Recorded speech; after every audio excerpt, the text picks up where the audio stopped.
தமிழ் மக்கள் தமிழ் நலம் சார்ந்து தன்னோட கட்சியை வளர்த்து கொண்டிருக்கிறவங்க, அது தமிழுக்கு எதிரா பேசுறவங்க அப்படிங்கிறத நிலைப்பாட தன்னோட அரசியல் வாழ்வியல வந்து கரெக்ட்டா கொண்டு போயிட்டுருக்கவரு சீமான் அவர்கள்.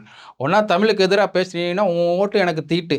இல்லைன்னா எனக்கு ஓட்டு போடு அப்படிங்கிறது அவரோட நிலைப்பாடு. இன்னைக்கு வரைக்கும் அப்படித்தான் போயிட்டுருக்காரு.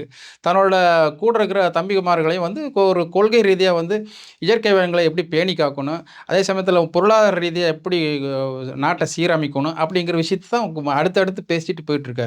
அவர் வந்து 8% வாங்கி கிட்டத்தட்ட 34, 36 மக்களோட வாக்குகள செலுத்திக்கிறாரு, வாங்கிக்கிறாரு. இன்னும் இத மெருகேற்றி வந்து டபுள் டிஜிட்ல போகணும் அப்படிங்கிறது அவரோட திட்டம் அப்படிங்கிறது தான். ஆனா ஃபோர்காஸ்டிங் எப்படி போடுறாங்கன்னா, விஜய்க்கு வந்து இவர் ஈக்குவலா போட்டு, இவர் வந்து விஜய் பக்கமே இல்ல. இவர் வந்து டபுள் டிஜிட் வாங்க மாட்டாரு. அப்படின்ட்டு அவங்க தாக்குறாங்க. இது வந்து சீமானுக்கு நல்லா புரியும். இந்தவோட ஆடுபுலி ஆட்டம் வந்து சீமானுக்கு புரியாம இல்ல. ஆனா வந்து உண்மையான நிலைப்பாடு பார்த்தீங்கன்னா, நாளுக்கு நாள் வந்து நாம் தமிழர் வந்து மெருகேறிட்டு தான் போயிட்டுருக்கு அப்படிங்கிறத கள நிலவரம். இது வந்து ஏற்றுக்கொள்ளத்தான் வேணும். ஏன்னா, கூட்டம் கூடுறது, பேசுறது, போயிட்டு வர்றது, அவங்களோட நல்ல தன்மைகள், மக்களோட அவங்களோட தொண்டர்களோட எழுச்சி அப்படிங்கிறது பார்த்தா நாளுக்கு நாள் வளர்ந்துட்டு தான் இருக்கு.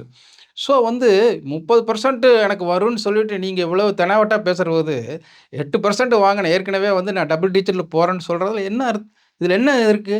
இத ஏன் சொல்லக்கூடாது? சீமான் ஏன் இப்படி பேசக்கூடாது? அப்படிங்கிறது அரசியல் கள நிலவரம். இப்ப நாம கூட அத சொல்லல. அரசியல் நிலைப்பாடு அப்படி இருக்கு. ஸோ வந்து இப்ப வர்றதுல வந்து 30% கண்டிப்பா வாங்க மாட்டாரு. அதுல ஒரு 0 அடிச்சுருங்க விஜய்க்கு.